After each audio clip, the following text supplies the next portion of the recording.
to the end of the business.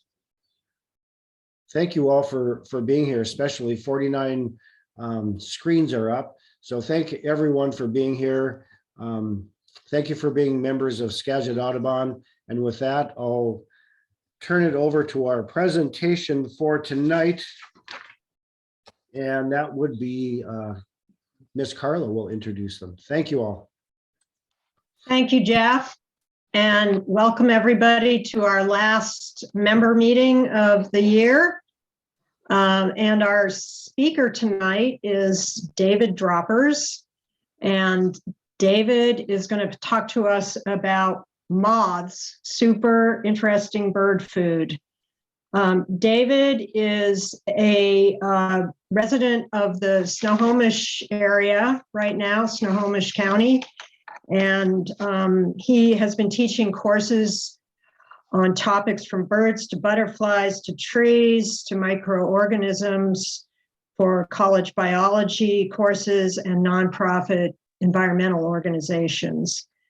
And he's put his expertise to work for the National Park Service, for U.S. Forest Service, for the UW and Woodland Park Zoo, among others. And he loves sharing his passion for the natural world with others. So thank you, David, for talking to us about this really important topic. And we look forward to learning what we can do to help with these important creatures that are having challenges in our current world. So thanks. So should I take it from here? Yes, go ahead. All right, we're going for it. Carla, I'm just going to ask you once again, just to make sure that you are seeing what I hope everyone is seeing. It looks good to me. All right, once again, you can see my cursor. Yep. Beautiful. Let's go for it. All righty. All right, so welcome everyone. Thank you for joining. It's not often I get asked to talk about landscaping for moths. It's much more common with butterflies. But here we go. I'll tell you why moths are super important and why birders should actually welcome them into their yard. So basically you can see where I'm going with this with the title, Super Interesting Bird Food. So yes, they are food for birds, but they are also super interesting in their own right. So we will continue. Let's see, make sure all my cursors are going. Cool. So my name is David Droppers. I use butterflies and moths as an excuse to run around the state to some of the most beautiful areas. They take up a lot of my free thinking time. It has gone beyond the level of passion to something that a therapist would probably like to analyze. But as surprising as it may seem, as much as I like butterflies, I actually think I kind of like moths a little bit more. And I'll tell you why. It surprises everyone because this is largely what people think of with butterfly versus moth. Butterflies being the big, showy daytime relatives of the otherwise night-flying, drab, boring moths. But so why should you care about moths? We'll get into that. So we know that this was the Cornell Ornithology Lab of Ornithology report back in 2019, I believe it was, that 1 in 4 birds, 30%, however you want to phrase those statistics, about 3 billion birds have disappeared since 1970. This trend has varied based on the habitat you see. You see grasslands have suffered more.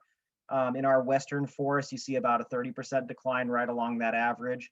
Hey, partial good news, wetlands are on the uptick because of all the wetland protection that we've been doing. So sliver of hope there. But meet Douglas Tallamy. He's been the author of numerous books about, my favorite being Bringing Nature Home. He's also written, I'm going to look at my bookshelf here really quick, Nature's Best Hope. Oh God, there's another one up there that's too far away, I can't read. But he does a lot of research into all these interactions that can take place in your backyard. And we're going to use this information to help increase the number of birds locally, super locally in your backyard, and maybe in your neighborhood or region in general. But so this was some data that he summarized from Rosenberg et al. 2019, where Rosenberg divided up the birds by those that need insects for reproduction and those that don't.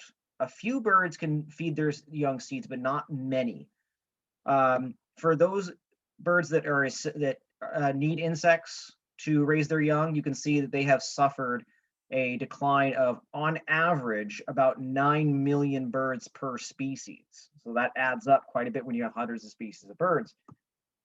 And by and large, it's because of a decline in bird food. Once again, people love to say like, hey, I got feeders. That's great. I'm never going to discourage that, especially, when it comes to migration, when it comes to cold snaps of the winter, feeders are a great way to help our feathered friends survive. But namely, they need soft-bodied protein to raise their chicks. And caterpillars are high up on the menu there, high up on the menu. I've seen them use crane flies, damselflies, and other insects here and there. Robins loving to dig worms out of your lawn. But by and large, caterpillars make up a bulk of the biomass that they use. Recent studies are suggesting that a single clutch of chickadees take between 6,000 to 9,000 caterpillars just to get them out of the nest. And then there's even more they're feeding once they're out of the nest and fledgling, we can't follow them anymore. So that's a lot of caterpillars that they need. And this is the problem here. This was a study that Talamy did where he looked at hedgerows he's from the northeast portion of the United States.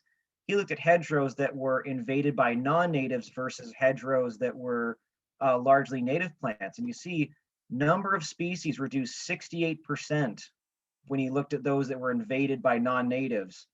Number of species of caterpillars. Abundance of those caterpillars greatly reduced, 91%. The biomass, and this is the big one here, basically the total mass of available bird food down 96%. So when you have a hedgerow that's invaded by non-native plants, you're basically looking at a food desert when it comes to birds. And he says this is the encouraging sign. This is where we can start. We can start by making wise plant choices in your own yard, mostly with these plants dominated by ornamental trees, shrubs, and a big monoculture of grass.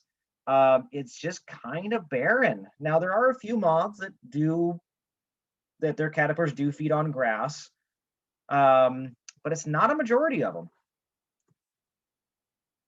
And so this might be your typical moth when you think about it. And this is why a lot of people question why I'm into moths. They say, well, they're just brown. But remember, this is bird food, or namely the caterpillars are. So the more of these you have around, the more hungry birds you're going to have in your yard setting up shop. So while I advocate for landscaping for moths, especially over butterflies, and I'll show you why a little bit later,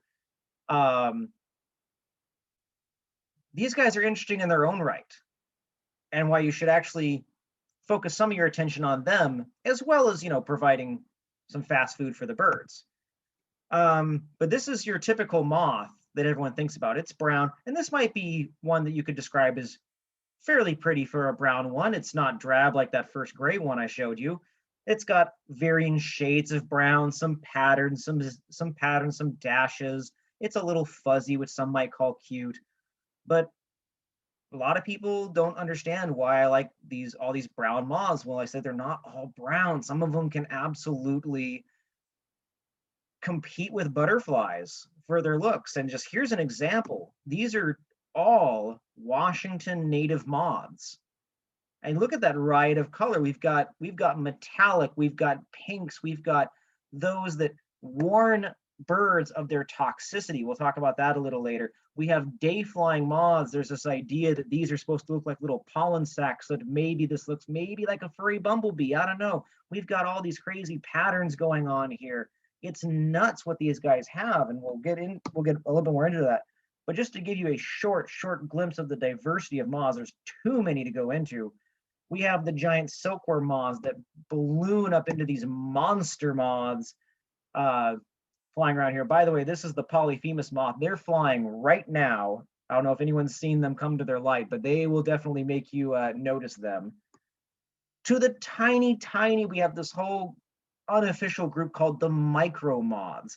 And it's amazing to consider all the structural similarities between these tiny moths and these large ones. Structurally, they're pretty much the same, doing the same thing. This is one of my favorite groups of micro moths called the fairy moths. The males have these giant antennae that trail behind them when they fly. They're day flyers, and they're some of the most fun moths to watch. We have some moths that have gone aquatic again. These are aquatic larvae equipped with gills. We have a moth here that eats the larva of wasps and then lives. There's 3 of the moth cocoons in each cell here. So real crazy stuff there. To give you an idea, this is one of the many reasons why I like moths a bit more than butterflies. You never get bored. There's so many of them. So to give you an idea of the diversity of moths compared to butterflies, worldwide, we have about 8 times as many moths, and that's just of known species. You go down to the tropics, there's still a lot more to discover. There are undiscovered species of moths in your backyard. It's usually the small ones that have they're really hard to study, dissect, send in for DNA, just get someone interested in them in the first place. In North America, we have about 11,000 species of moths, known species, and about 750 butterflies. And even in Washington, about 160 species of moths, 160 species of butterflies, about 3,000 species of moths. So you can see why a lot of people tend to go toward butterflies. 160 is a nice number you can wrap your head around. 3,000 is just overwhelming. It's daunting. But that's one of the reasons why a lot of people study moths. In addition to just the sheer numbers, many are very difficult to identify. Once again, I showed you the highlighted reel of all the colorful ones. A fair number are browns and grays and blacks and whites. A majority of them fly at night when we're sleeping. Once again, easy to study the butterflies when they're out in sunny weather. And in addition, resources for these are very few, especially compared to the number of butterfly books that these bookshelves are just collapsing under the weight under.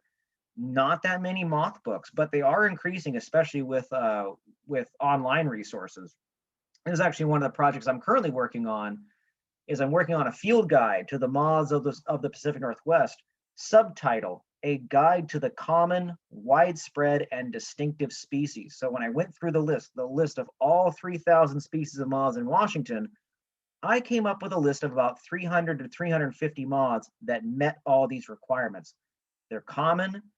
They're so widespread that the average Pacific Northwest person has a chance of getting a good look at all of them, and they are distinctive. And so here's a little introduction guide. So you know about 10% of the moths. That's a good start. And then if you like them, you can jump into the more intensive resources. If you don't, hey, 10% of the moths, that's good. But why you should know moths is their relationship with the birds. And namely, this is where it gets really interesting to me. Because while your reason for attending this program might be to learn what to plant, to attract more moths, to get more caterpillars, to get more birds, I want you watching the show here. Because the way that moths look is largely influenced by their predators. They don't want to be eaten. They want to escape. They want to warn. They want to mimic. They want to do all kinds of stuff.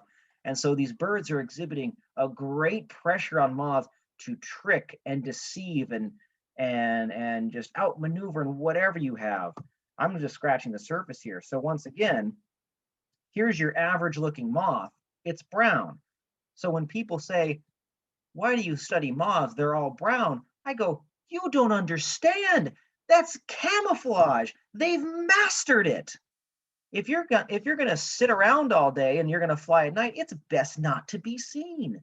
That camouflage is for the birds, or namely to avoid the birds. So here's just a couple of examples. And the only reason why I noticed them there is because I placed them there. Even the larvae. Check out the larvae. The Schizura species, they look like bits of dead leaf with a little bit of a living piece still in there. I've walked right by them. Here's a cedar feeding caterpillar. looks just like one of the fur pieces. You have these catocala's that basically oppress themselves to the twig. Good luck seeing that one in the wild. This twig mimic I almost ran into. The only reason why I noticed it because it was 6 inches away from my face when I ran into it in a salmonberry shrub. Here's a moth, a Schizura. I'm going to butcher the Latin name, so I'm just going to call it the morning glory moth, which is actually a terrible name. I don't know why it's called that because the caterpillars don't feed on morning glory. They feed on a variety of shrubs, so I don't know how it got its name. But, and this is my encouragement, if you see something like this or any other little fuzzy insect, I encourage you to poke it. I poke many, many things to see what it does, and it flew. It flew. I did track it. I did watch it, and it landed in this crotch of this twig, and you could almost see that that's a broken twig mimic right there. It's an adult moth. It's not a caterpillar, so that might be its way of hiding in plain sight from these birds. The zales are beautiful, and I'm thinking this icy blue scaling I see on the backside, what could that possibly be used for? And then it goes and lands on my fence where there's a whole bunch of lichens in it. To a bird flying by, that might blend right in if it wasn't looking hard enough. More camouflage, why not? We got all the leaf mimics out there. These are from totally different families. We got Drepanidae, we got Lasiocampidae, the tent caterpillars, we've got geometrids. I mean, this one, the maple spanworm moth that flies in September, great time to fly when all the leaves are turning brown. Look at its caterpillar. That is a superb twig mimic. So this guy's got mimicry on both sides of the life cycle. If you see me, I get some water, find the moth. I'll take like 15 seconds and find the moth.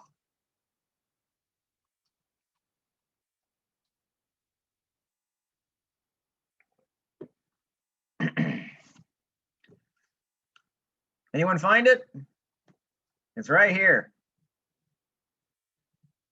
This is another one of my favorites, the xylenas.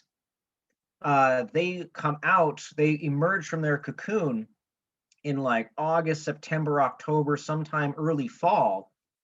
And then they spend the winter as adults, basically overwintering in this condition in the leaf litter, just hoping the birds pass right by them. And then they emerge in March, April to mate, lay eggs, and then they pass and the whole cycle starts over again. But these are one of my favorites as far as that is a broken twig mimic right there with the fresh chopped off edge at the head. We have greens. We have green moths. We call them emeralds because emerald sounds better than greens. We actually don't have that many green moths, which is kind of surprising. You think that green would be a natural color for camouflage. But given we also don't have that many green butterflies, I'm starting to think that maybe green's just a really hard pigment to make. I have no idea why, but green is a very underrepresented color in the moth and butterfly world. We have variations on this camouflage stuff. So we have the Catocala's, a very popular group of moths among the mothers. When you spell mother, you have to write a dash after the moth, otherwise it looks like mothers. So to distinguish ourselves, we have to do mother, so we do Happy Mothers Day is one thing we celebrate. So the Catocala's, for those who don't know, these are called the underwing moths, one, superb camouflage right here. Bird would really have to be looking hard to find it, but if the bird does, it has another trick up its sleeve. Bam! It spreads its wings. There's a flash of color. The idea is maybe this gives a split second where the bird is suddenly startled and off the Catocala flies. These guys are adept, fast flyers. In addition, maybe now the bird is giving chase. But now it's looking at these brightly colored hind wings. The moth lands on a tree, folds up its wings, and the bird's going, where'd that colorful target go? So it gives the false target strategy as well as the camouflage. So it's got both going on for it. And there's many different colors of Catocala.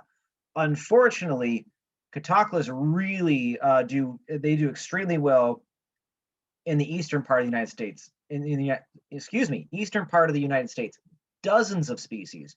We have maybe a handful here, which is kind of a bummer. But we do have the genus Drastaria, which are called, I think they're called the lesser underwings, is one of the many common names they're given. So this is Drastaria ochracei. Once again, brown, could blend in with just about anything, but then bam, orange, same deal. Might be a temporary startle, and then gives them a false target with that when the moth lands, folds up its wings, bird no longer sees that orange thing it was chasing. And this plays out numerous times. So here's more examples from the genus Drastaria in our state.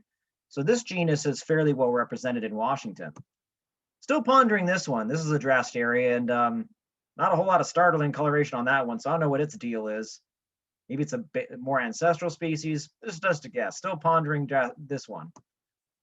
The most common moth you probably see that exhibits this is Noctua pronuba, the European yellow underwing. This is one that was introduced, you can guess by the name European, and it has spread rapidly.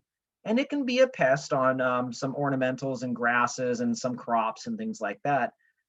So far, we haven't noticed it really affecting our native species. If anything, robins are probably happy to have extra worms in their in the lawn. But same thing here, it has this bright orange hindwing that it usually keeps hidden unless it's startled. So keep an eye out for that one when you're mowing the lawn next. It'll probably pop up. And it's not just moths that do this. Many different animals do this. Grasshoppers, big time meal ticket for kestrels and other birds in summer. They do the same kind of startle or false target coloration here. Then when they land, fold their wings up, they blend right back in. So a little bit of convergent evolution going on here. Remember, it's birds that are largely putting the pressure on these prey items to develop these kind of mechanisms. But boy, when you're not trying to camouflage, you can certainly scare them. We've got eye spots, we do. Now, this is the Io moth. Eastern US species, not here, but just a particularly dramatic example that I could not resist sharing. Those are some scary looking eyes. But we've got our Polyphemus here again. Once again, it's got eye spots, and it usually rests something like this. Kind of your little not normal moth going on there. Most people are used to moths with their wings flat.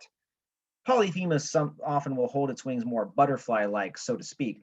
But then you disturb it, and it'll flash those eye spots at a potential predator, which hopefully does the job of startling it. We've got other species. One of my favorites is this one. They are just starting their flight season. This is the one-eyed sphinx moth, and it's not named one-eyed because of the actual number of eyes. It has two compound eyes, just like any other moth.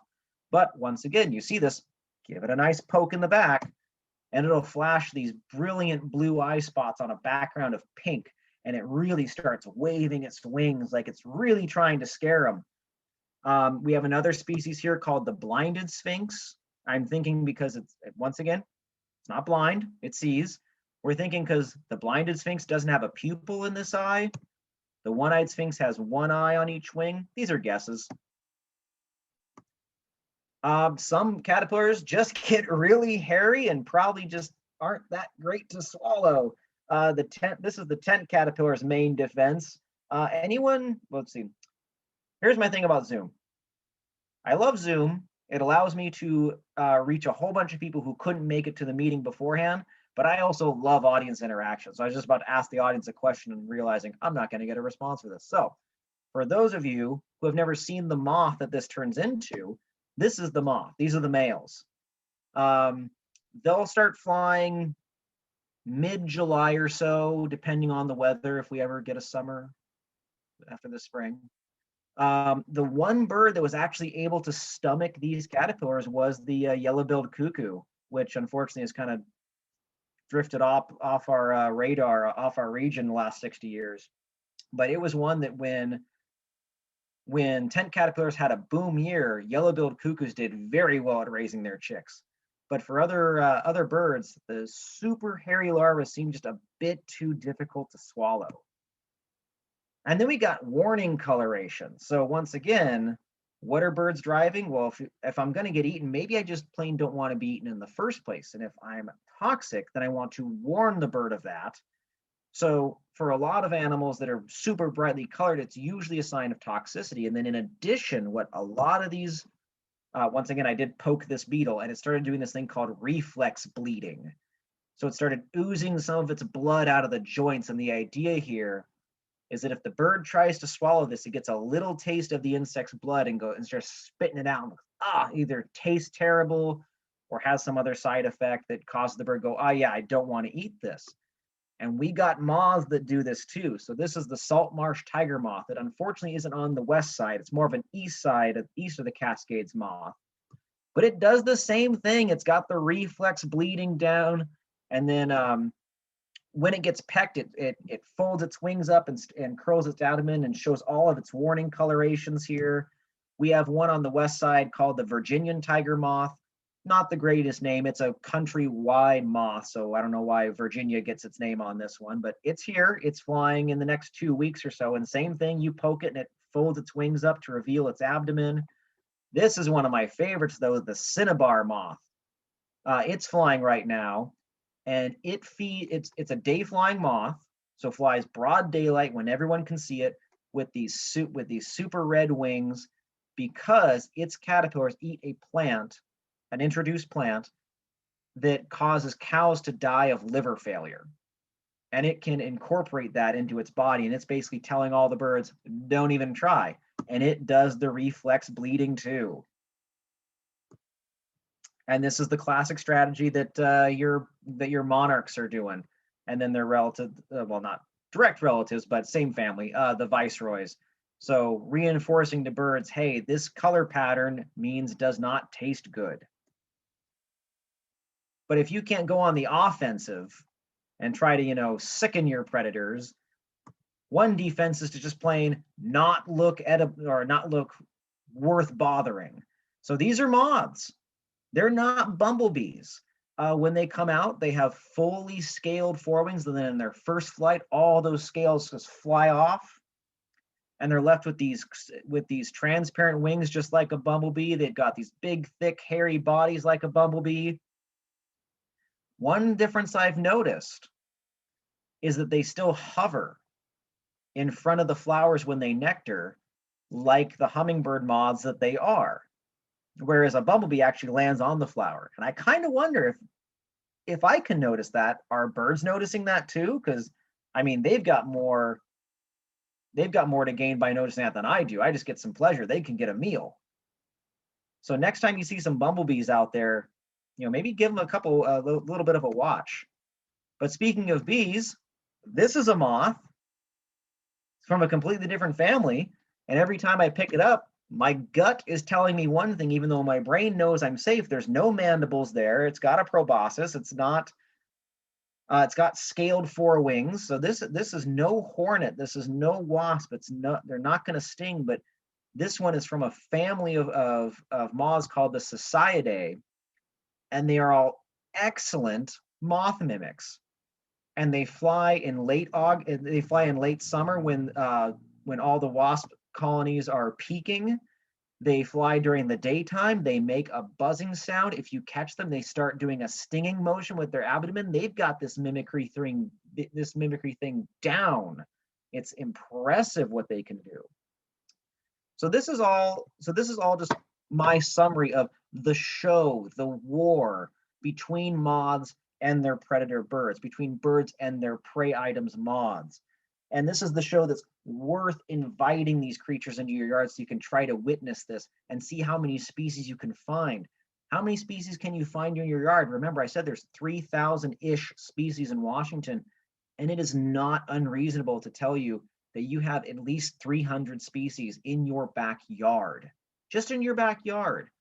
We'll talk about my friend Carl Barentine a little bit later, but he lives in Spokane. He has been sampling his yard for 4 years, and he's up over 700 species in his backyard only. So you have a suburban yard, highly likely you have at least 300 species. You live a little bit more rural, you're thinking 500 species. So put some more plants in there, specific plants, and you can really up the amount of bird food available and get all those birds coming to your yard. So going back to birds and what we need to do for them, or what we need to do for moths, and therefore for the birds, is to put in specific plants. Now, this is a video on YouTube. I'd highly suggest you go look at it, particularly the first 25 minutes.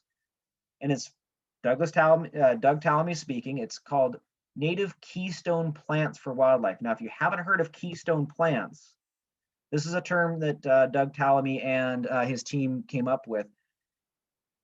A lot of people assume if I just put native plants in my yard, that will do well. And largely that's true. However, there are some natives that are better than others.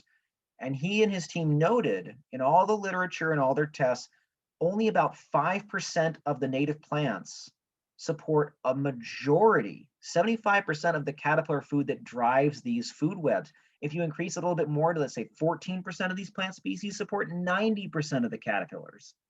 So these are plants that are doing a lot of the heavy lifting, so to speak. And if you have them in your landscape, you are providing resources for a majority of the moth species out there, and therefore inviting more birds.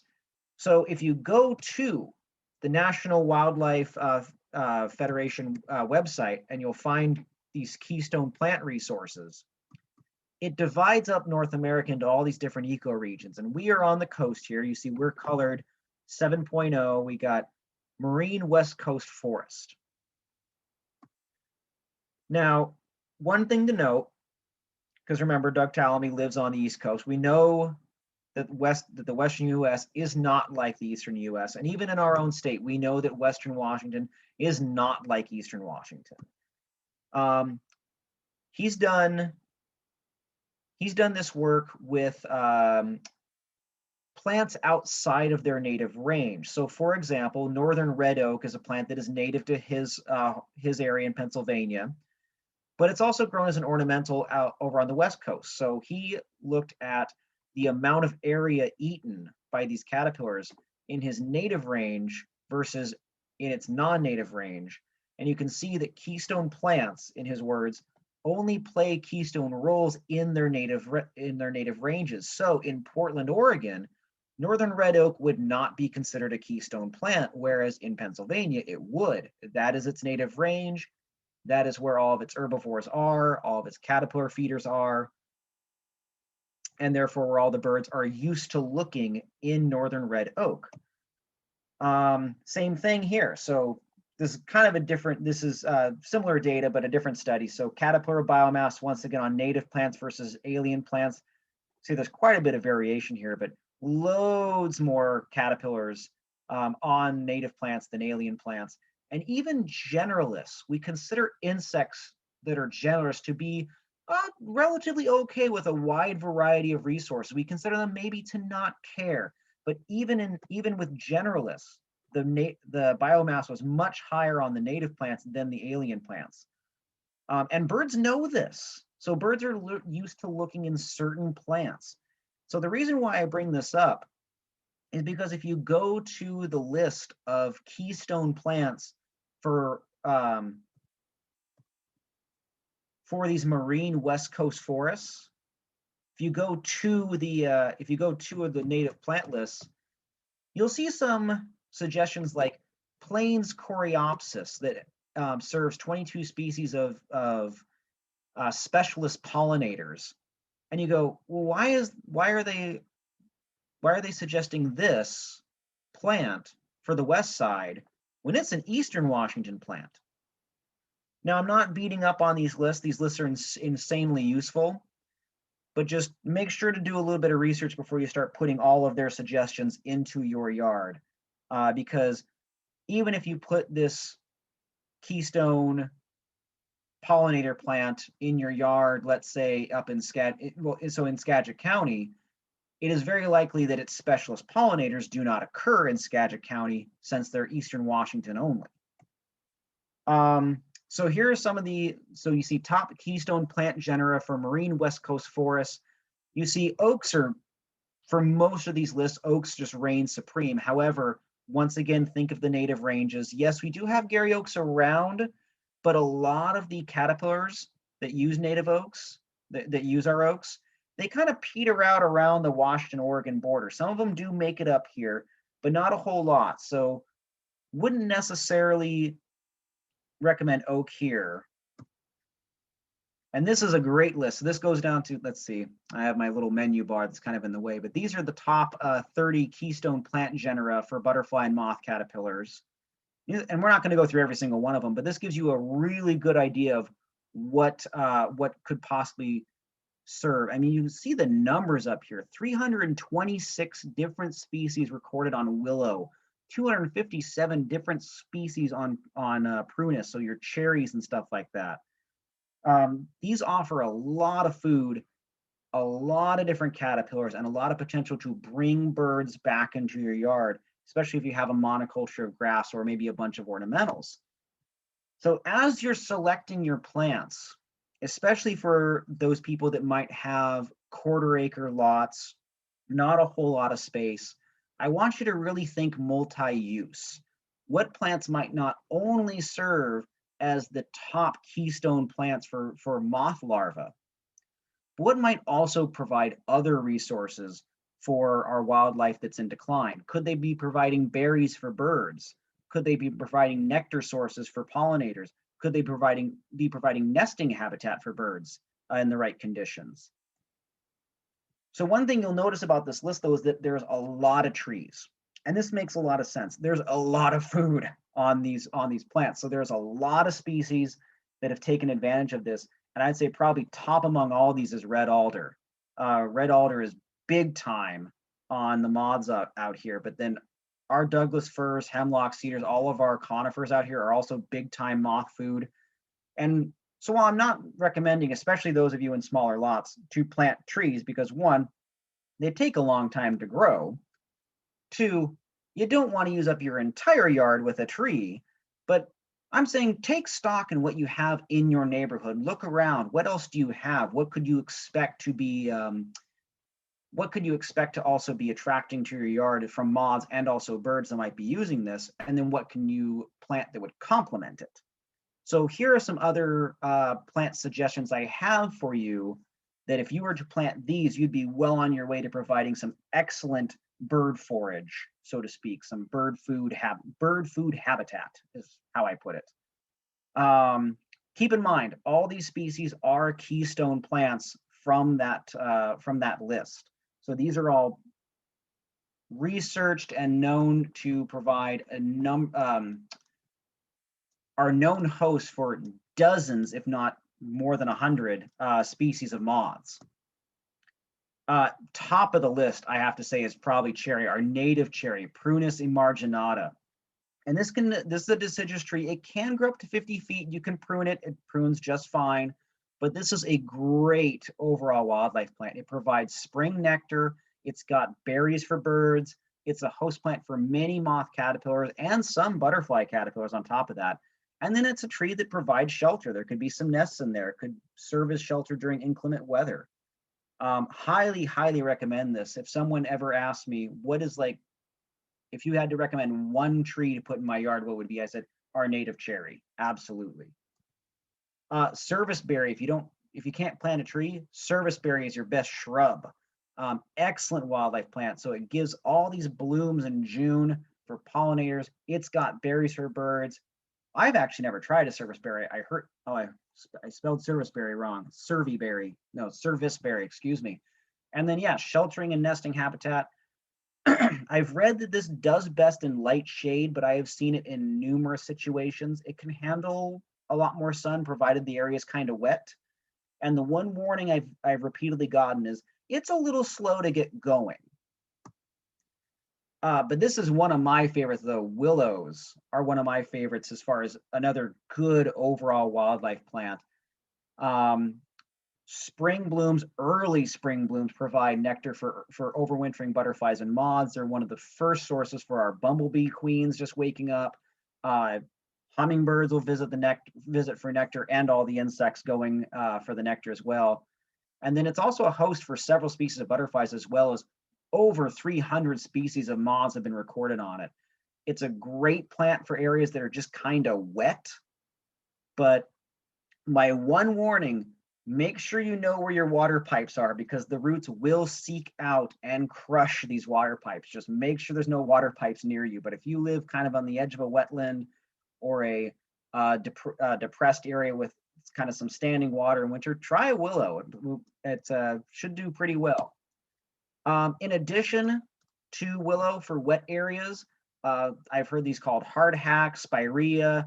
These are great. They definitely need some room to spread. So this is for someone who might have maybe a bit more land, not necessarily a suburban yard, but great for wetland restoration. It's a nectar source for pollinators, not just butterflies, but species of bees. It's a host for several butterflies. It's dense. I've definitely seen a whole bunch of song sparrows and towhees and things popping in and out of there, common yellow throats at North Creek Park that I go birding a lot. So this is another one for wet areas. You can see in the background, there's a whole bunch of willows too. So these two are buddies in wetland areas. If you have a shadier yard, if you're say within forest, vine maple is a great choice. Number one, the best fall foliage. Remember, this is your habitat too. So you want to make sure you're choosing plants that you like as well. And I absolutely love vine maple in the fall. I mean, I love it in the summer too. It's this glorious shade of green, but you cannot beat that fall foliage. If you're in a more shadier spot, you're going to expect a more broad spread. If you have more sun, it's going to be more upright and compact. And then the small spring blooms attract a surprising number of pollinators. I've seen some forest butterflies using it as well as some bees. If you have a drier spot, more open, really well-drained soil, and it just gets baked in the summer, try a ceanothus. Now, this is where I might be straying a little bit from the native plant stuff, because technically, ceanothus species in Washington are an east side plant.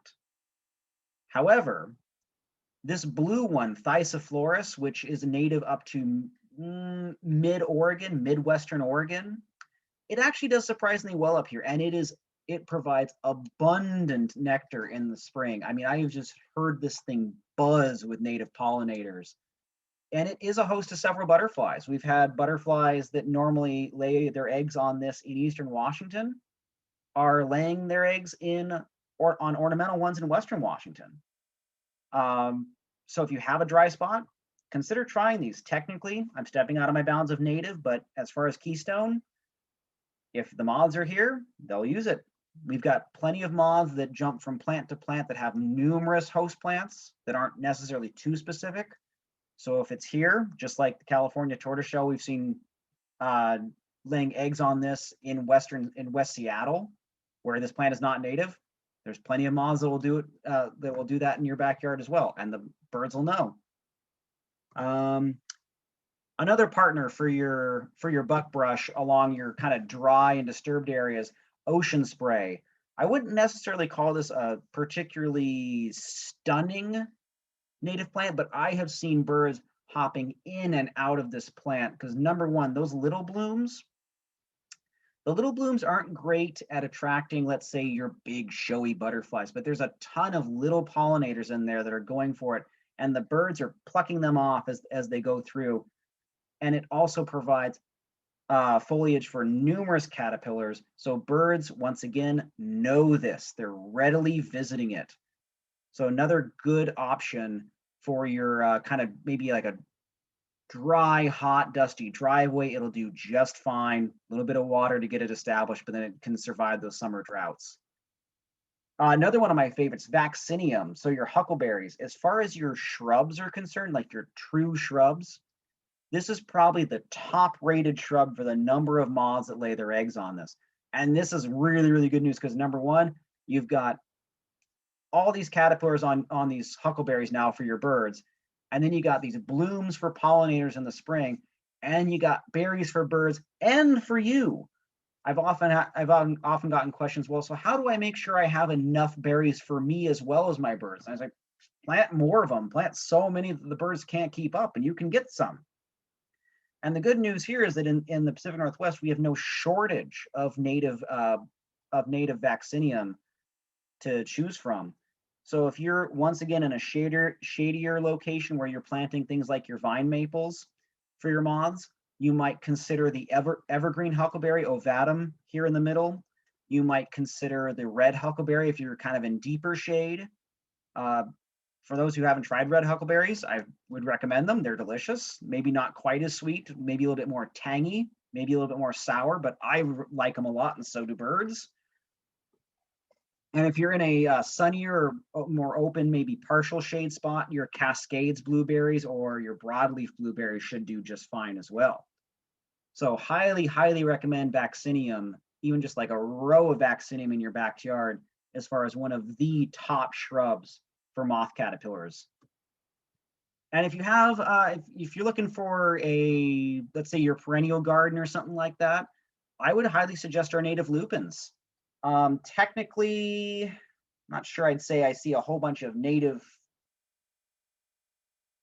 shall we say, naturally seeded lupins around here, but that doesn't mean we can't bring them in, because I've had plenty of luck attracting caterpillars on them in my backyard. And they're also a prime nectar and pollen source for bees. I've been watching 5 different species of bumblebees in my backyard, visiting these and almost fighting over the blooms. If you're looking for larger blooms, try Polyphilus, and Sericeus is a much shorter, more compact one, kind of a more modest display. That's kind of my list for, like, if you were to do 6 of these or all of them. I mean, obviously it depends on, you know, what your growing situation is. You'd be well on your way to providing for a lot more moth caterpillars and a lot more birds visiting your yard. But here's a couple of runner-ups that definitely are on that that Wildlife Federation list. So we got hawthorn, hazelnut. I say rubus species. So these are like your blackberries, your thimbleberry, your salmonberry, your native raspberries, all that kind of stuff. Rhododendrons, Pacific 9-barks, all of these host dozens of moth caterpillars, as well as provide other benefits for wildlife. So if one of them speaks out to you, I mean, I know a lot of people say, I love rhododendrons. Like, hey, plant our native rhododendron. So my final message to you, let's see, how are we doing for time? I threw my phone across the room so it wouldn't be a distraction. So my final message would be, how do we want our habitat to look? How do we want nature to look? I mean, we're in this area, we're calling this area the Anthropocene, where we are influencing the natural world heavily. Well, it's good to know we do have influence. And so my message to you is, stop waiting. It doesn't have to be perfect. You do know enough to get started. I've been guilty of it myself, having to make this perfect plan before I do anything. And these shrubs take some time to grow. So if you know you want certain shrubs, get them going, get them started. Go to a native plant sale and get them in fall. And also start experimenting and watching, especially in the Pacific Northwest. A lot of this wildlife gardening stuff is kind of old hat over on the East Coast. They got a lot of people looking. We don't have very many people looking and seeing what works, what doesn't in our gardens here. So we need more data. So start putting some new stuff in. And when I say new stuff, I mean native stuff, please. Don't start putting like more blackberries in place. We have enough data on that. So yeah, this is just my message, that just get started.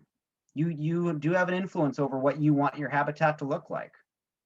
And with that, I thank you for sitting with me for some time, getting to know your moths, and as my buddy Carl Barentine over on the east side would say, welcome to the dark side. You now know about moths, and you will never be able to not look at moths at your porch light ever again. Thank you, David. That was really interesting, and we really appreciate that information. We do have a few questions here. Let's see.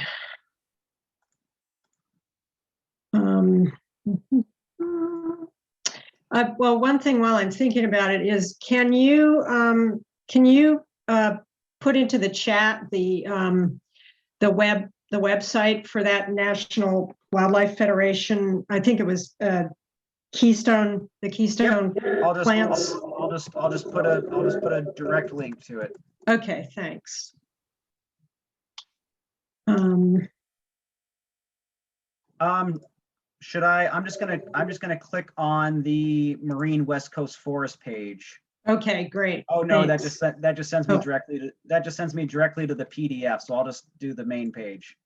Okay, So here in the chat is the link. Oh, come off it now. Come on. There we go. okay, great, thanks. That's the direct link to that website, and you can find the region there. It has all those plant lists. Like I said, my one recommendation is just make sure you research your plant, because there's more plants in there than I went over, and some of them are east side natives, not necessarily west side natives, so they wouldn't serve that same keystone role. Right, And like I said, I'm not beating up on the people who made it. I mean, I cannot imagine how challenging it is to make that kind of a list for every ecoregion in the US and get everything absolutely perfectly right. right. Okay, thanks. And so a few questions. John Day is asking, where can we see Polyphemus moths, and what is the larval host plant? So Polyphemus moths are pretty much everywhere. They are less abundant in urban and suburban areas due to the light pollution. They're usually at low densities. They have among the best sense of smell of anything in the animal kingdom. The male can track the female from 5 miles away.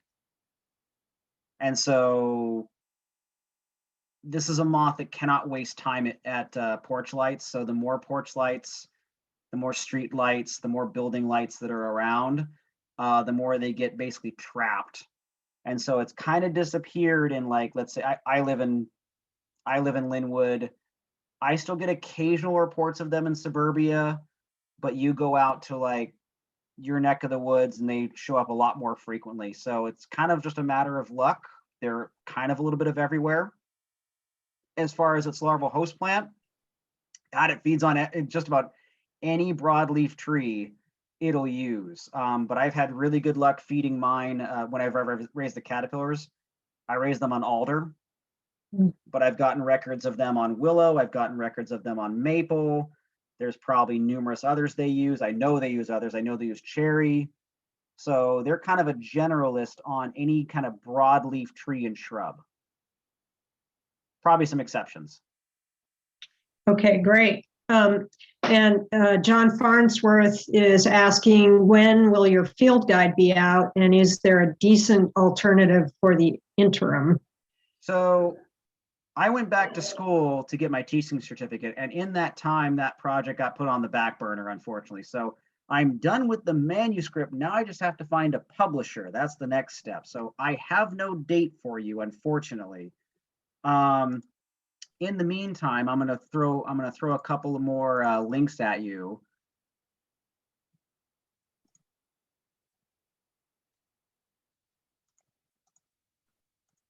This is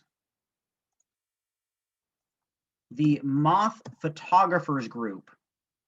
It is a wealth of information. It is overwhelming to start out with, but keep at it. Everything's there. There are a number of others. You have bugguide.net. You have, yeah, the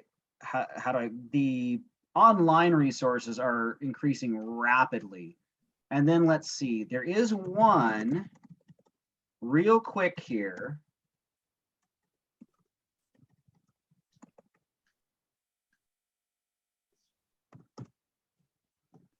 So Seabrook Leckie, she's an author, and she's put together the Peterson field guides for moths, and she has one coming out for Western North America. Now I'm gonna try for Pacific Northwest, so it's gonna be much more detailed about each species. But this is one coming out. I'm just gonna post this link as well. This should be coming out, I think she said, fall 2022. So in the next year, you'll get this one, and this will probably be indispensable. There's the link. Okay, great. Probably be an indispensable part of your moth library, but this is going to cover way more species than I will.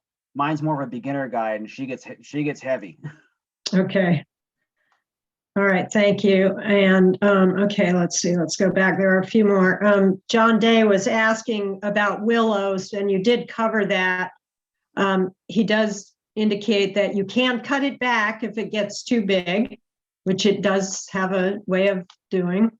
Oh, wait, I see. You did cover it. He asked that question before you'd gotten to Yeah, it. so I'm a big fan of the willows that don't get any more than like 30 feet. I mean, it's the kind of the like, when does a shrub become a tree? When is a tree a shrub? You know, so you have Pacific willow, that's this giant willow, like 50 feet, and that's definitely a tree. But then you have like Schooler's willow, Hooker's willow, and those are about 15 to 20 footers, and I'd call that a large shrub. So yeah, you can totally trim willows just fine. So that was kind of just on the edge where I'm like, when do I call it a shrub or tree? And I call it I threw it in with the shrub category. Okay, and John also is commenting that native Ceanothus velotonus north of Olympia and on Kitsap Peninsula. So I did not know of that, but I wouldn't doubt it. I did try growing volutinous in my yard, and it went for about 3 years and died because it needs dry conditions. And so out on the islands, out in the range out of the Olympics, you might get enough dry conditions to go for it. Yeah, as long as you can grow it, Ceanothus volutinus would be good. I just know that Thysophloris just can do great here. So if you have a Ceanothus feeding moth in Western Washington, they will use Thysophloris just fine. okay. And we have editorial comment here from Yes. John. He thinks ocean spray is stunning. So I don't disagree. It's just when I have things like serviceberry and Ceanothus and all these others, I'm like, rhododendrons. But no, it's anytime I see ocean spray in a landscape, I'm making a beeline to that plant because I know I'm going to find some cool stuff there. right. Okay, and let's see. Roxy has a question. Do the solar powered landscape lights, are they harmful to moths? I don't think so. I don't think they're bright enough. I could be wrong because moths they can also see in UV, which I can't see. So maybe those lights are shining in UV and I can't see them. But I just know that, so my folks have some of these solar powered garden lights and I've never seen any moths flying around them. And so I'm not basing that off of too much data. I'm basing that off of personal information and then, or personal observation. And then when I set my lights out in the yard, my lights will draw all the moths and they won't be distracted by the garden lights at all. So I'm in my initial guess based on limited data is no. Okay, all right. Well, thank you. I think that's all the questions. And I'll post these links on our website too when we post your presentation, the recording. I thought I had saw someone say, where can we find moths other than our porch light or something like that? Oh, wait. Oh, yeah, I missed that one. Yeah, this is from Paul Vance. What might be hints to be able to see/find more moths in action rather than just near my porch light? So that's a great question. Yeah. So during the daytime, what you can do is you can go beating, which is one thing I enjoy. It's basically taking a stick and just start whacking the shrubs, or maybe like kind of brushing it through the grass and startling up moths. That might not be considered in action, so to speak, but it does get you an idea of, hey, there's this many moths just sitting in front of us all the time that we just don't see.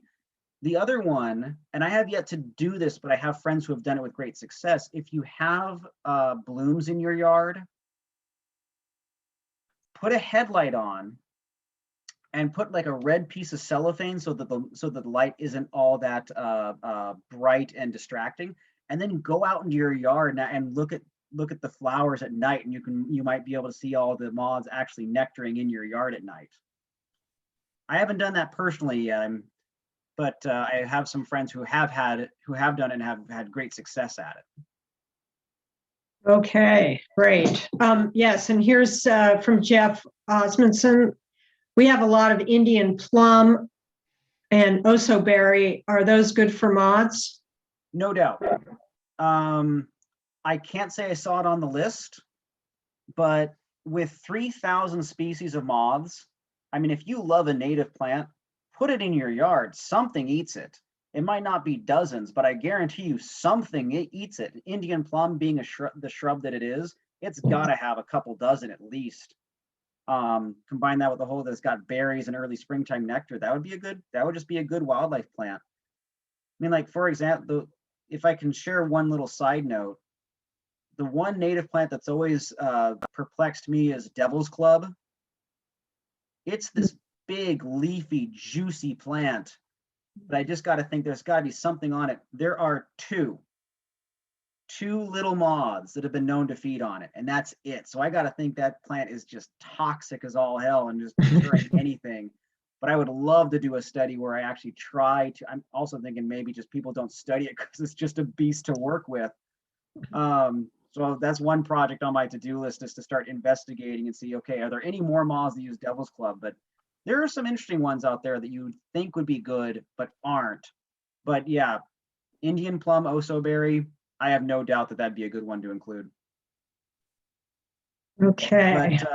But I guess my challenge for Jeff would be start beating the plant in now, and seeing if any caterpillars start falling from the, put it like a white bed sheet beneath the plant, and then start hitting the branches with a stick and seeing what falls out of there. And you should be able to see caterpillars coming out of there. Okay, well, one more question here. They just keep coming. Lana Sarah, I'm assuming that's Lana Sarah involucrate. Is that the native honeysuckle, or that's not the twinberry, is it? Lana Sarah, I think, is honeysuckle, but I'm not sure. Oh, it is twinberry. Okay. Okay. Yeah, it's a shrub. I see butterflies and bumblebees using it. I see hummingbirds use it. As far as moths go, it's mentioned. I don't think it would be considered a keystone, but if you like it, plant it. It's got a whole bunch of uses. But yeah, it's never been mentioned as a keystone species. Okay. Okay, well, I think I don't see any more questions, but lots of good questions, and that was really fascinating, and I'm sure we'll all be planting more things in our yards. And Absolutely. Okay, well, thank you so much, David, and thanks to everybody for attending tonight, and have a great summer, everyone, and we will hopefully see everybody in September. So thank you so much. And thanks to Jeff for being our wonderful president. Bye, everybody. Yay.